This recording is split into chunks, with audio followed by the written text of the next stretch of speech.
கிழக்கினில் தினம் தோன்றும் கதிரானது மறைவதும் பின்பு உதிப்பதும் மரபானது.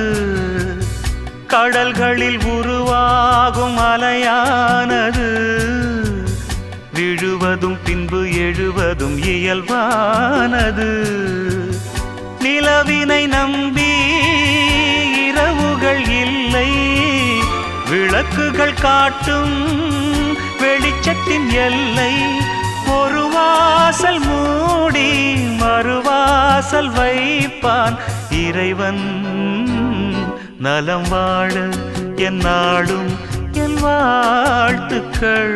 தமிழ் கூறும் பல்லாண்டு என் வார்த்தைகள். இளவேனில் உன் வாசல் வந்தாடும் இளந்தென்றல் உன் மீது பண்